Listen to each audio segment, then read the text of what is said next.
Alright, what is up everybody? It's Lids. We are back for some more Pyre, and last time round, we took down the Withdrawn after having empowered them with the power of Yeastlock. And it was a risk, but I think we actually managed to pull off a somewhat, dare I say, convincing win. However, we now have 3 of our remaining 6 exiles suffering from banishment sickness, which means we have no choice as to who we have available to us in the next right, and it's gonna be tricky. So let's see what we can do here. We have some people to talk to before we head out on our journey, so let's see who we can catch up with. Wilfred. Hello, my boy. Tizo and I, we were just reminiscing on old times. Rock! Tizo is happy to have Wilfred back among the Nightwings once again. Thank you, Tizo. I am happy to be back among the Nightwings as well. Though you understand why we are forced to be apart for so long, don't you? Scrackle! Tizo indicates he understands full well. Oh, look at his face, though. I trust that Tariq provided some good company and song during the intervening time. Squeak! Tizo confirms he did enjoy traveling alongside the lone minstrel for some time.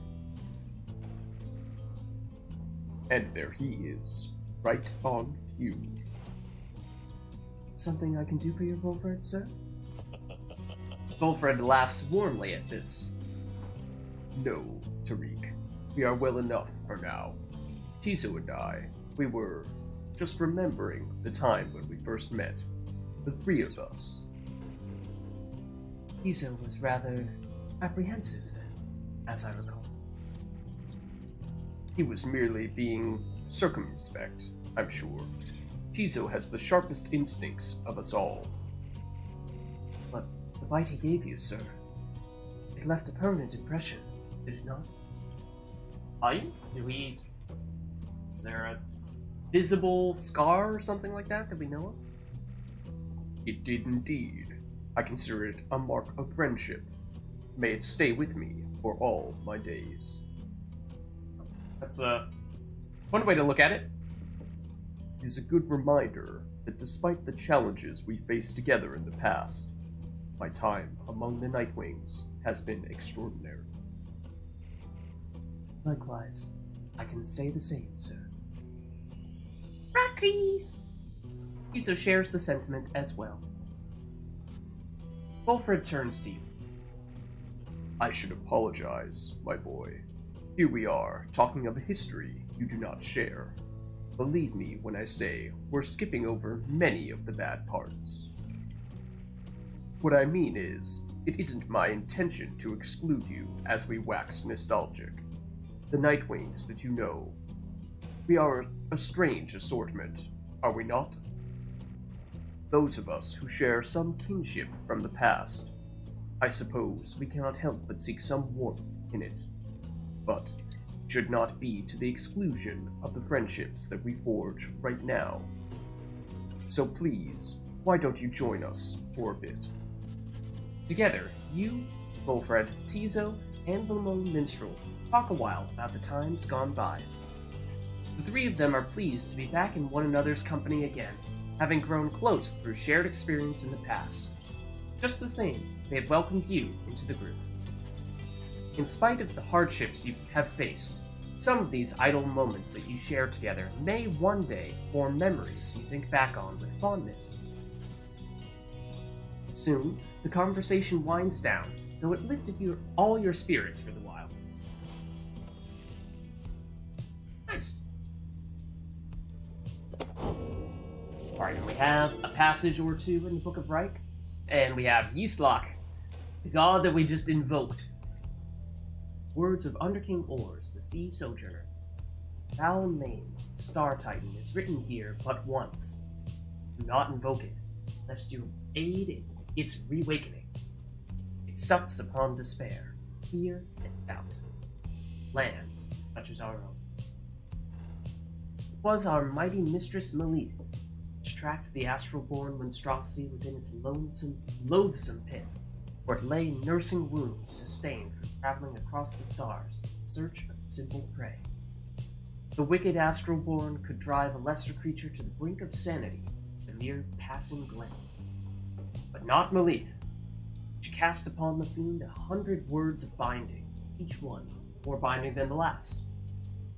With the creature's incandescent skin, we bound this book, and bound ourselves onto the star. This book is made for... Ugh. Okay. Let's maybe not read the book for a little while, and try to forget about that, and continue on our journey. Yay! Okay. I do not recall as to where exactly we're headed off to, but fortunately we have this compass to mark our way. Oh, and we are already there. So let's see. We can take the northern route, where Tay expressed interest in taking this route, although we don't really know why, and remember that Tay is one of the 3 people who will have banishment sickness for this upcoming rite and will not be allowed to participate. Then, on the lower route, we have the southern route to the Ridge of Gold, going through a humid area pocked with hot springs. Gertrude suspects you may find something of value along this route. So, I also see, yeah, sure, let's check this out. Point of interest? We soar near the border of the Sandfolds, where your companions first found you in the downside, long ago. There's nothing for you there, and you wish never to see it again. Okay, I'm sorry I flew over there. My bad.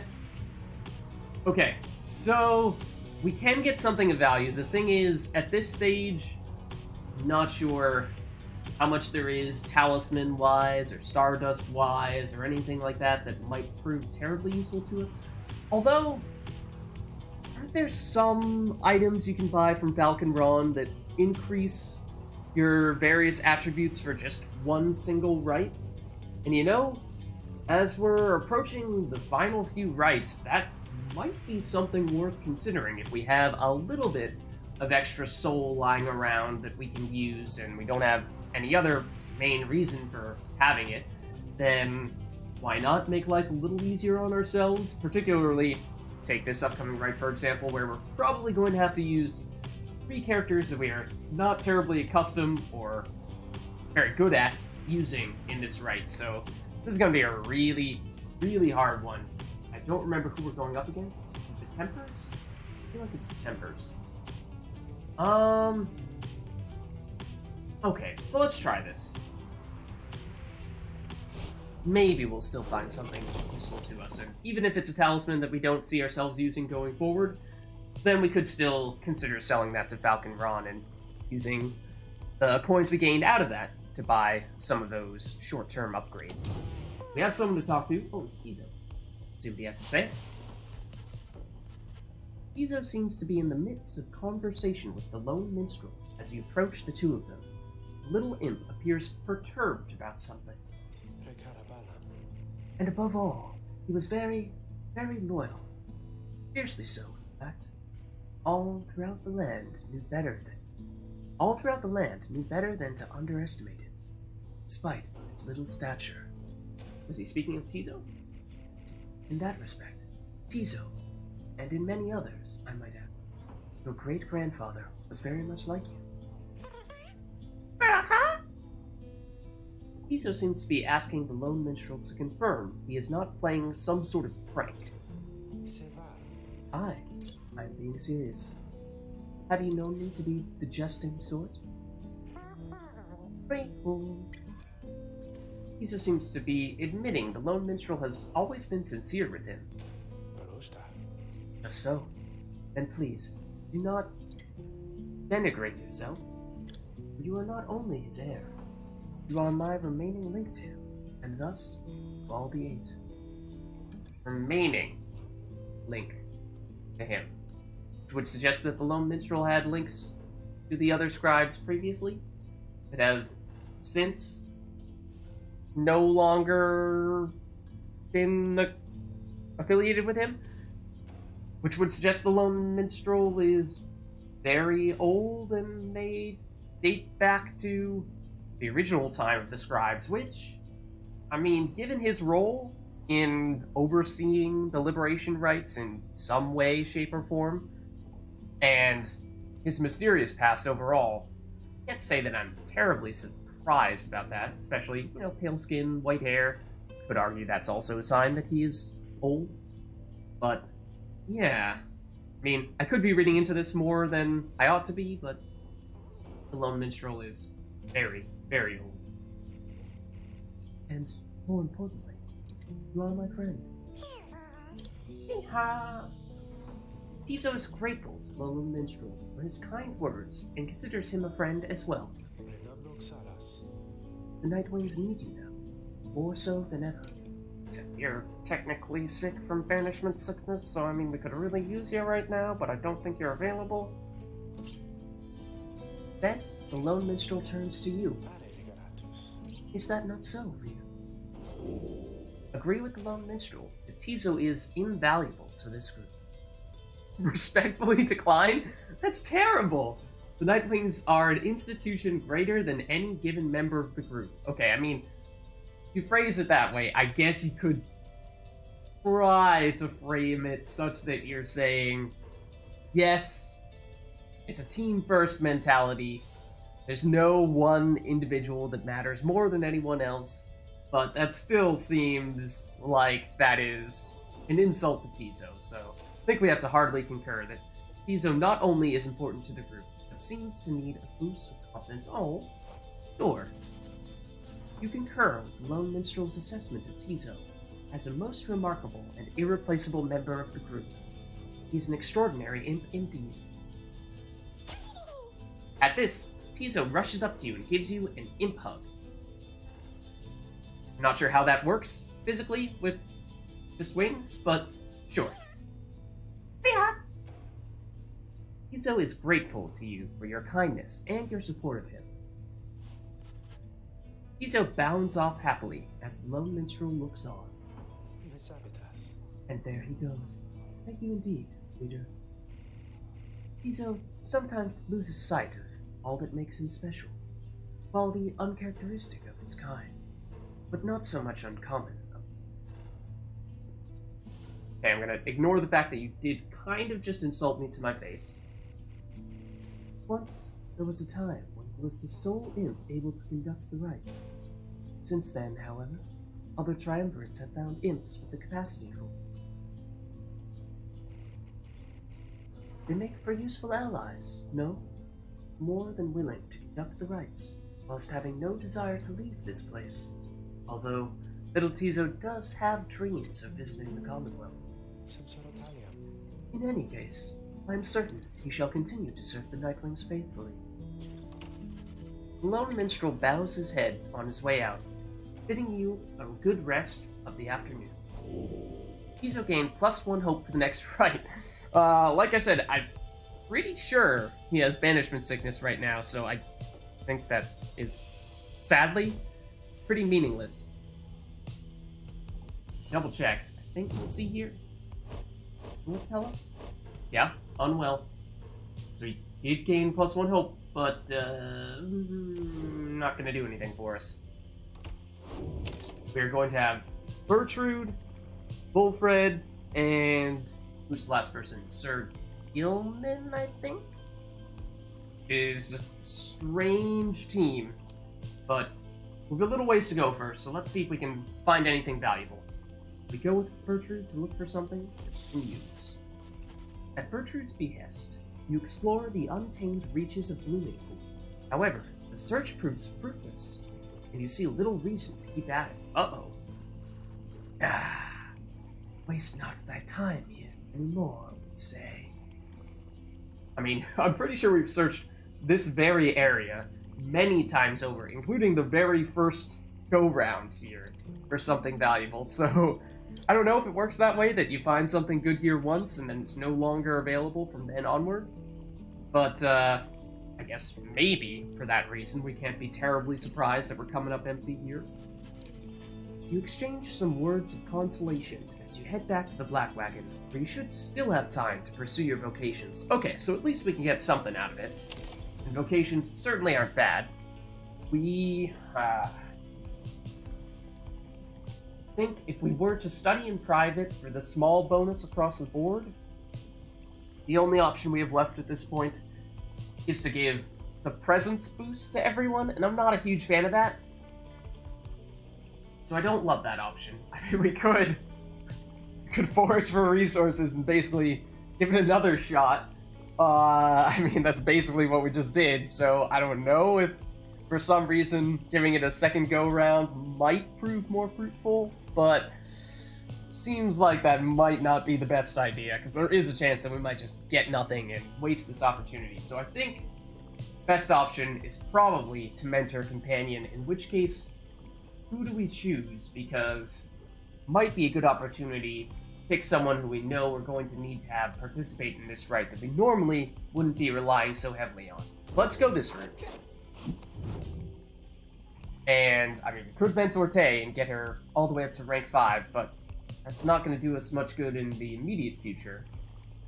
Tizo would also reach rank 5, but again, not particularly useful. Oh man, Sir Gilman is oh so close to being able to reach rank 5 with that private lesson. It would give him 1,000, I believe. At least that's what it's done in the past. But we just miss it. That does stink. Wolfred has a lot of inspiration, but okay, so he would rank up. So Wolfred might be a strong choice. Otherwise, Bertrude would also rank up. So would we rather rank up Bertrude or rank up Wolfred? Let's take a look at what we might pick with them. Wolfred is banished. Sapling automatically spawns near his pyre until he returns. That is potentially useful because Wolfred is so painfully slow that he is very easy to banish. And for that reason, it's going to happen fairly often, I think, and being able to at least get something out of that, where we have a little bit of a wall forming in front of our pyre, could be helpful. Granted, our adversaries can still jump over it, so it's not like it's an amazing defense, but it's something.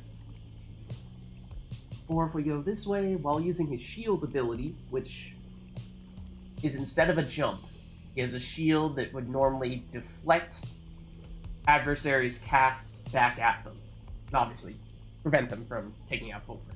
So he shields his allies as well. It does sound very useful, because a lot of times I find that as we're playing in the right, we have one person who has the orb, and they tend to be the one that we're zooming forward with, trying to score, and in the meantime, for whatever reason, our adversaries are taking that opportunity to banish our other team members, the ones that don't have the orb. And while that doesn't have that much of a short-term implication, it does mean that if, for whatever reason, we do not successfully score with the person who has the orb, and maybe we do get banished with that person, then we might find ourselves without anyone for a short period of time, in which our adversaries now have the opportunity to rush in unopposed and score quickly on our pyre. So, being able to be a little more proactive and shield everyone simultaneously, this ability might be helpful. Otherwise, Wolfred gains hope, hastening how quickly he returns from banishment. +5 is a lot. He does, well, 0.87 seconds. How does that compare to others? It's actually not that bad. Not as good as Tizo.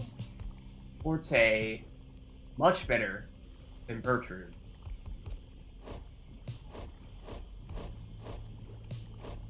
Huh?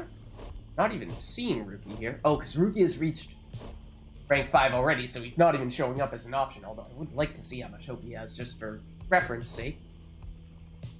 But, yeah, so it seems like, okay, maybe 16 isn't all that great, after all. So, I would probably go this route, I think. Requires a little bit more of an active playstyle, so it's a little bit of a risk there, and that you do need to execute it correctly, whereas this one is pretty passive. You mess up, you have something that helps you not mess up so badly. Covers for your mistakes, but could there still be a better option with Bertrude? Bertrude's aura arcs in a wide angle, banishing adversaries in a larger area. Makes her a better caster, or the charge up time before Bertrude can use her Aura Blast is greatly reduced. Also, makes it easier for her to banish people. Or make her deal more damage, so that when her Pyre has more life than her adversaries, she deals additional damage.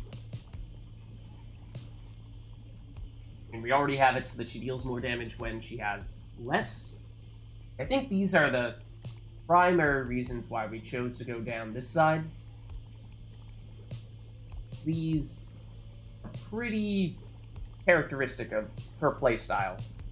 The crones are all about banishing adversaries. So, I am leaning this way, I think. Not sure which one I would pick. Maybe the charge up time, but, well, that or maybe this, because otherwise I feel like without this ability, Wolfred is kind of just a sitting duck. So, let's go for Wolfred. It's gonna be tough, but Certainly, I would appreciate your point of view. it is also kind of interesting mentoring Wolfred when he's more experienced than us. So, he phrases it as if it's our point of view, not necessarily our expertise that he doesn't already have himself. You and Wolfred review what observations you have made thus far about the various triumvirates you have confronted on your journey. He has keen insights about some of them. Alright, and he did rank up. The rites demand we act as one mind, in perfect unison and harmony, and free of any doubt. I have grown more accustomed to being a part of the Nightwings of today. Okay. Yeah, so that's the sapling option, but I think we were talking about this one being the best, the shield ability. Either we stand together, or either we stand each between... What? Hold on. Either we stand between each other's paths to freedom, or we help each other on our way. I try to always bear this truth in mind. For some reason, that was really difficult to read.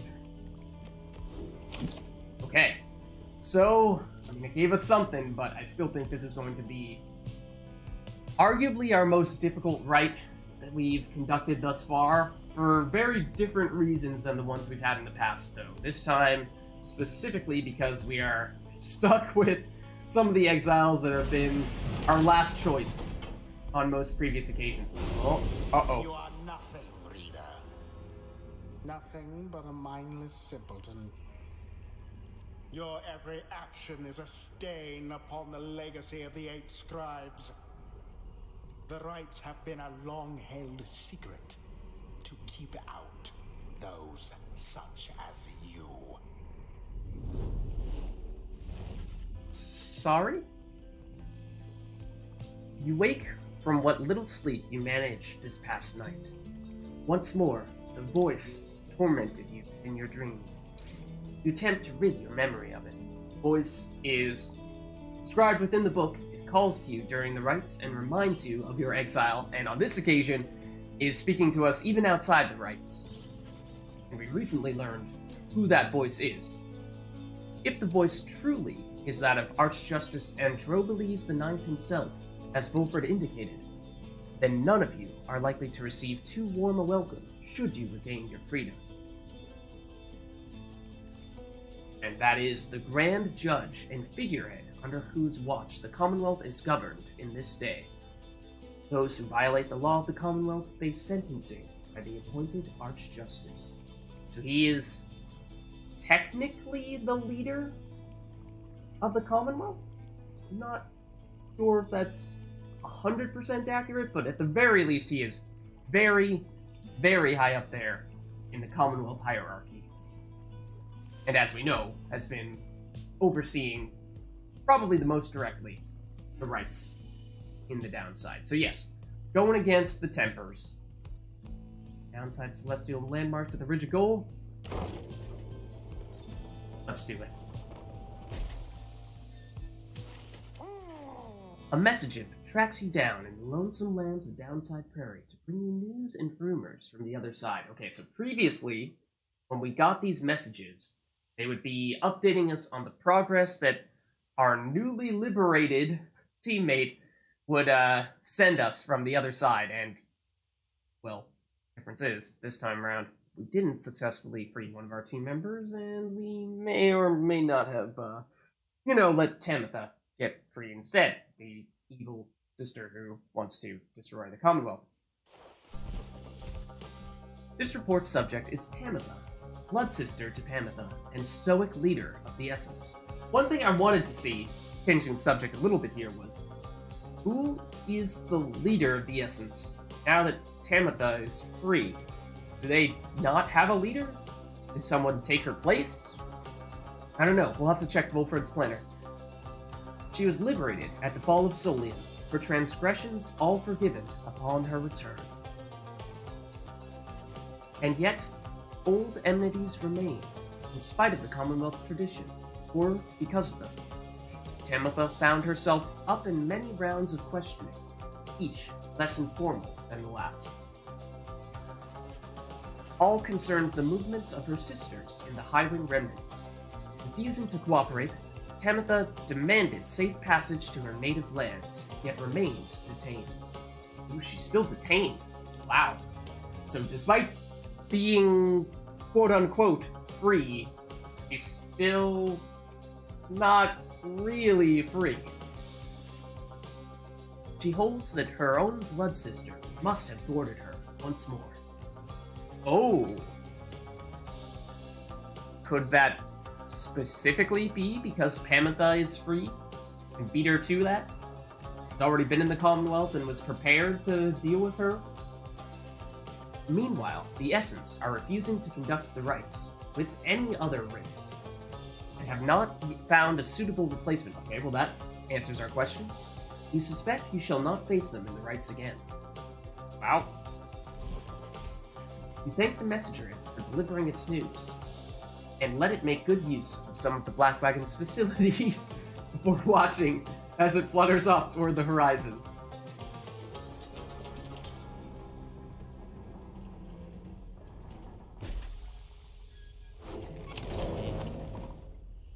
Okay, so I'm noticing we do not have anyone to talk to right now. We do have a trip to the slug market that we definitely should take a closer look at. I don't know if we have any coins with which to do anything here.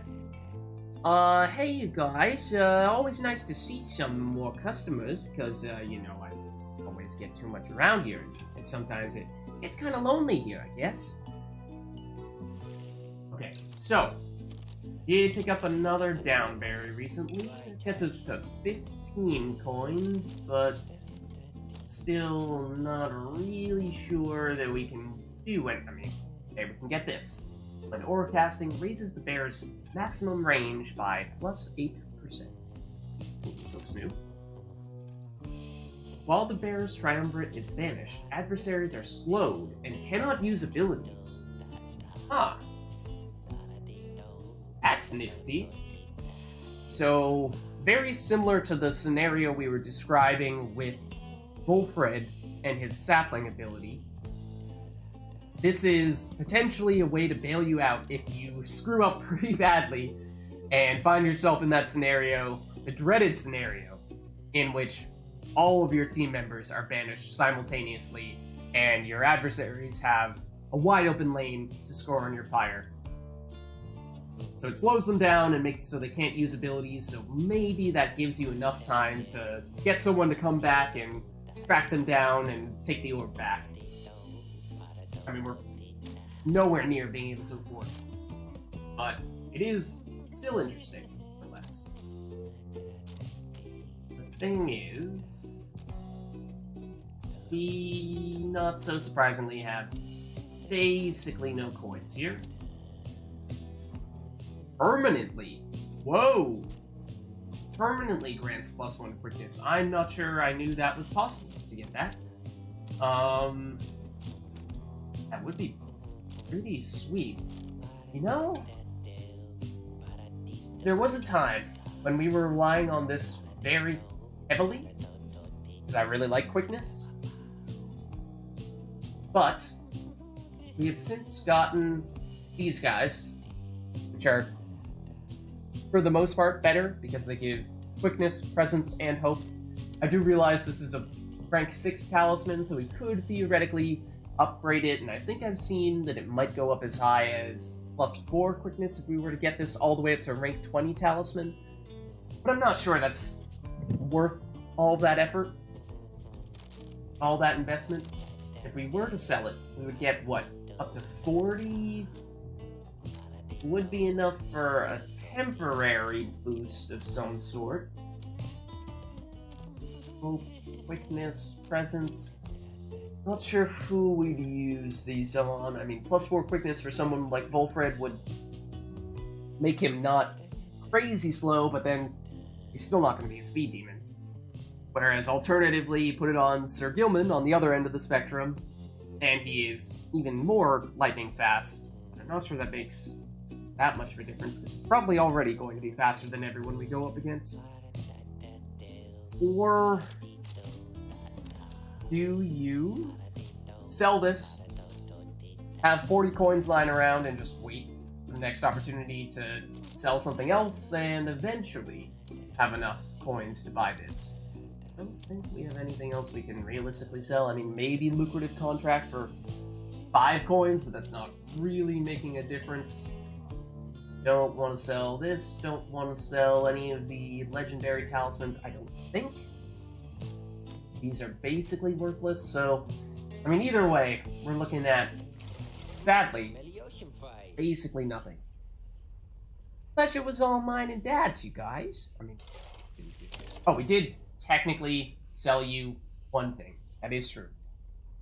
Okay, so we're going up against the Tempers, which is a group we've only faced once before, and I think we did fairly well against them in the first Liberation Rite, but it's gonna be tough. I certainly do not expect us to win. Fortunately, I don't think there's too much on the line here. Obviously, our probability of our plan succeeding does increase with every successful rite, so take all the wins we can get, but I think this might be one that I've kind of already accepted may end up being a loss, but we'll see what we can do. Once more, you have returned to the Ridge of Gold. You keep on showing up here for some reason. And your companions stand ready beneath a still night sky, awaiting the commencement of the rites. You overhear some of their words to one another as you await the signal in the stars. The Tempers should be here any moment now. You think my old chum over there's gonna put me in this time, or what? Huh? Your old chum? Just then, you observe a glint of starlight that begins to shine above, and your companions soon fall silent.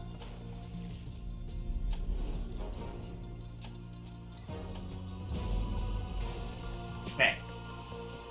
We are not going to activate Eastlock. Not going to do that this time. We are going to be already up against it on this one. As I was saying, this group is going to be pretty weak. We'll see what we can do.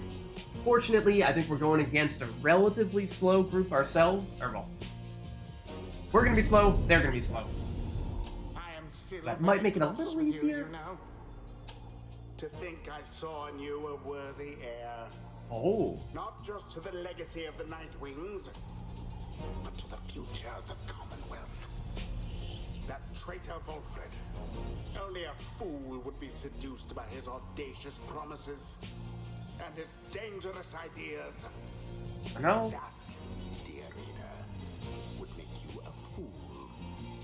I have no choice but to explain it thus, so even you could understand. Now for this blasted rite. Some of us still have our duties to uphold. Hey, look who wants a piece of us again. It's the damned Nightwings. Here to knock us down another peg or two again, I guess. Well, at least you got old Curly Horns out of this stump. I gotta give you that. Referring to Jodariel as Old Curly Horns. Sure, she would love that. One look at her, just knew she was too good for this place. So maybe that ain't saying all that much. Any of you Nightwing see her again, you tell her something for me. You let her know Iggy says hi. You let her know. I don't think we will. Not that she'll remember some dumb monk like me. Then Ignarius shoves on his mask. All right, Tempers. Let's give it to him, like we still got a chance. I don't think they have a chance. Go on, then. At least, not with freeing anyone, because, pretty sure, after having already conducted the liberation rites in the first go-round, they are not very high up in the standings and have basically no shot at making it back there. So, at the start of the rite, the Bearer's Pyre automatically gains 30 life. I did see that go off once. So they do have 130, unless they have other people with that same one. Grants the bearer +3 presence, just taking a look at these first. Okay, so they have extra presence. I think, generally speaking, this is going to be a slow but high presence group. However, who are they actually having participate? Okay, so you're not participating. It's not pay attention to you. However, maybe that's not so much the case, because you are using a worm who has 26 quickness, and you are using a cur who has 16, which is not a ton. But let's take a closer look at what all of your skills are. So, Ignarius is the big scorer with 30 glory, so he deals a lot of damage. After using his rush to lunge forward, he can rush again right away. Okay, so that's a little speedier in that case. When landing from a jump, Ignarius briefly stuns nearby adversaries, making them drop the orb. And for 7 seconds after saluting his adversaries, he deals an additional 10 damage to the adversary's pyre. So, I have never saluted, at least not intentionally, nor do I think I've seen any of my adversaries salute. At least, I have not that I've recognized them do. So, I mean, that would be 40 damage, in which case, that's almost half of our life in one attack. So that's a little scary. Granted, 6 quickness is crazy slow, so I'm hoping that we are going to be able to keep him out. Nor you're not participating. You have 26 quickness, so you're going to be the speedster, or at least one of the speedsters. After you banish an adversary, one of her banished allies shall instantly return. Okay, so we have Sir Gilman, I believe, with the same ability. I find that the worms are tricky to banish with, so this may not become much of a factor, but we'll see. She banishes adversaries in a wider area of effect, so maybe that makes it a little easier for her to do that, and she does have the extra presence here. And after using her slash, she instantly recovers all of her stamina. Okay, so she's better at banishing than worms normally would be. I would normally say that's their weakness, but maybe not as much for her. And then here we have a cur, who has the potential to be a little speedy, but 16 is not quite as fast as I might have expected. He can jump a second time while airborne. When sprinting, he accelerates faster than usual and has an even faster top speed. So this is what I was looking for, because this means that, okay, maybe 16 isn't that high, but in truth, when he's sprinting, it's a little bit higher than you would normally expect for someone. And then he deals extra damage. Okay, so they have a little bit of everything. Kind of hard to counter that, especially given how we don't have any choices. We have these 3 and only these 3 because everyone else is suffering from banishment sickness. So it's gonna be a tricky matchup for that reason. And let's think critically about which talismans we want to have here, because Sir Gilman, I think at 27 quickness, he should be the fastest, but let's quickly compare to you one more time. 26, so roughly the same. Don't think that's going to be noticeable unless we do this and get him up to 29, and then at that point, maybe you're talking enough of a difference that it's somewhat noticeable. So that's an option, but otherwise, something we were starting to do last time was to give ourselves the ability to regain some life on our pyre, and that's a little bit of a new strategy for us. I do think that might be useful, though, because, I mean, I suspect there are going to be scenarios in which Volfred gets banished very frequently, maybe even Bertrude, and she has low hope, so she's going to take a really long time to come back. So that's going to make it so that they might have some opportunities for easy scores against us. So getting the chance to get some of that life back might be a difference maker. So I think we start with Gilman, putting him in the center role so he's in the best spot to speed ahead. We give him this. Sir Gilman. Not as fast as he could be. I think that still is best for him. And then Volfred. What do you do on the talisman for him? It's tough. Because, like I was saying, 8 quickness is so painfully slow. He is technically... Hold on. Technically, he is still faster than Ignarius. I mean, 2 quickness... Again, at that point, maybe it's just barely noticeable. But we could throw something like this on, in which case it's 10, and at that point, maybe it's somewhat noticeable, to the point where you can actually sort of rely on that. But that's just relative to one adversary. Everyone else is far and away faster than him, so that may still not be a great idea. And I do kind of like using this Bright Wisp as a contingency, because I think Volfred's going to get banished a lot, as I was saying before. So having that ability to automatically pass it if he does get banished, I think is a safe way to hedge our bets. I think we do this. Volfred. Okay. And then Bertrude, do we also give her the ability to regenerate some life on our Pyre? Or do we make her a little speedier? Or what is this one again? After getting banished, Bearer either returns with infinite stamina or is a fast-moving howler. We could have maybe considered putting that on Volfred. Would have been... I mean, I've only very briefly experimented with this. It might have been during a practice rite, and I couldn't get a great sense as to how best to take advantage of it. It is kind of interesting in that it allows you to turn what, in the case of Volfred at least, would normally be a very slow character and turn it into a very fast character. But I think we stick to the simple stuff here and assume that they're going to score on us, and when they do, it's going to be for a lot of points, a lot of damage, and so the ability to regain some life on our Pyre is going to be crucially important. Very well. We await the ancient rites commencement. All right, you damned Nightwings. Let's see what you got. Right. There's nothing. Commence. Okay. Quick score, but remember, they start with a pretty big advantage here. And that is far and away our fastest character. Ooh, I was about to jump, but you beat me to it. Oh, wasn't fast enough there. Tried to throw down the sap, but... Whoa. I lost control of it there. Did still manage to score there, and we did get a little bit of life back. That is key. Ooh, nice. Extra damage, and we did get some life back as well. Okay, careful. Again. Nice. Okay, they might get mad now. Let's see. Not quite. There we go.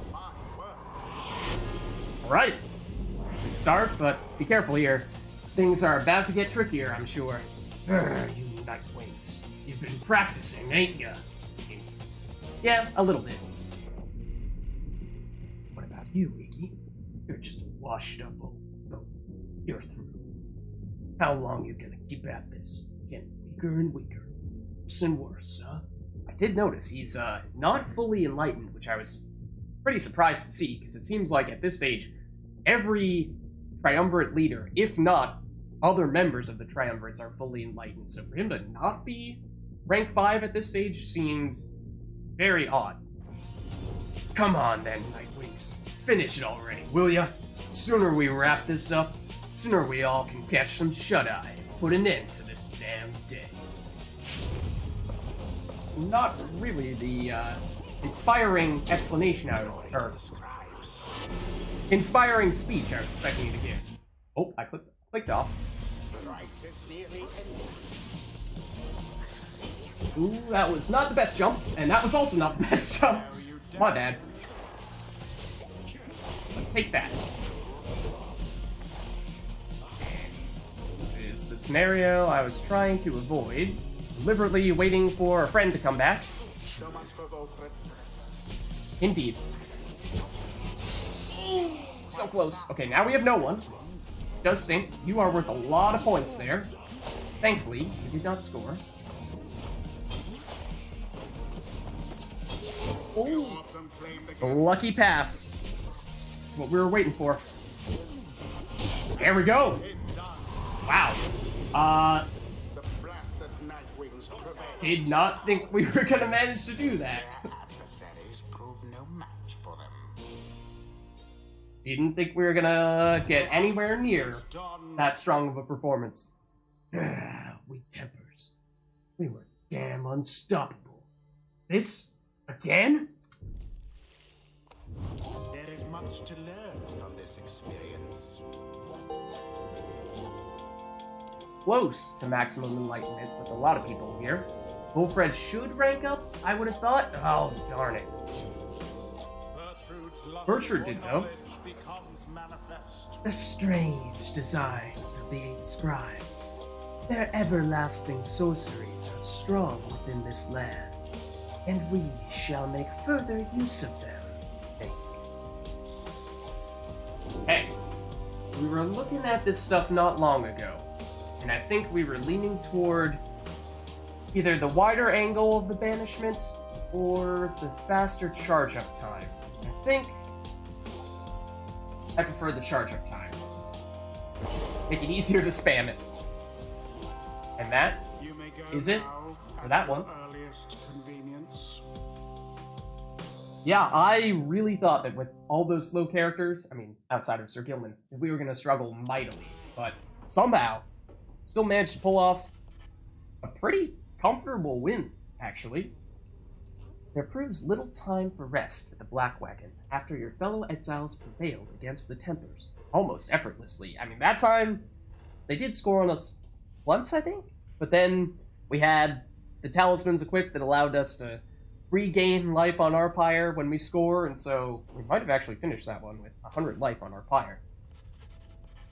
Those afflicted with banishment sickness seem to be doing better, at least, and expressed gratitude to Sir Gilman, Volfred, and Bertrand for their efforts. Yeah, thankfully, I mean, we dodged a major bullet there, not having Ruki, Tay, and to a lesser extent, Tizo available in that one. If you had told me that in advance, I would have told you, no way we could succeed. Just then, the lone minstrel appears before you. No words escape his lips. You can guess full well what he has come to indicate to you. Follow him back, out into the darkness. The stars above seem to be few and fading, yet one still shines. Defiant. It's gonna be the golden one. Path to freedom yields itself once more. I suspect this will be final time. Let's take a quick look at Volfred's planner. So we did just successfully... Oh, wow! Okay, so this is what I was talking about before. After having freed... Or, well, we didn't free. I mean, you could argue we did free. But we went up against the Essence in a liberation rite in which Tamitha became free. I was wondering what would happen to the Essence in her absence. They exist no more. Or at least, for all intents and purposes, exist no more. Tempers, as we just saw, are not looking too good there at the bottom, but looks like, of all people, we are set to go up against the Fate in this liberation rite, which is honestly the group that I was trying to make us go up against in the Liberation Rite for a long time, because they had been really high up in the standings for a while now, but for whatever reason, it seemed like other people kept on just barely eking in front of them and taking their place, including the Essence, and so, I mean, I don't want to say this is going to be an easy Liberation Rite, but this is hopefully going to be at least more straightforward than the one that we had last time. I also see their probability of success, I believe it was... was it 60? It was 60 at the end of the previous Liberation Rite, so it might have been 2 rites since I last checked, but we're up to 65 now, which is something. I mean, given how it seems like we're very close to running out of time here, it's maybe still not as high as I would like it to be, but we have one, at least I suspect, one last shot to drastically increase our probability of success. That is, of course, Liberation Rite. You notice that the lone minstrel is standing there with you, guarding the night sky. The Gate Guardian and I, we have paid witness to Liberation Rites upon the fall of Solion for a long time. We have seen so much, and so I'm a bit taken aback as I see something which I've never seen. We look upon the stars together for a while, then, what? I wish for you good fortune and the wisdom of the scribes on your ascent. Are you leaving us? The lone minstrel leaves you there alone under the night. It has grown very late, and you need rest. The Black Wagon shall have to take flight again come morning. Okay, I'm not sure exactly what he was referring to. I mean, it could, of course, just be that it appears as though the cycle of rites is coming to an end. I mean, he didn't explicitly say that, but that may be it. But it could be that there's something else that he is seeing that he's never seen before that we don't yet know about. But either way, with that, I think that's gonna wrap things up for this video. Somehow we managed to pull off a successful rite, even though we had 3 of probably our strongest, or close to our strongest, exiles remaining, suffering from banishment sickness, so got away with one there, but it's going to be an even bigger rite coming up next with what I suspect will be our final Liberation Rite. Hope you enjoyed the video, and I'll see you in the next one.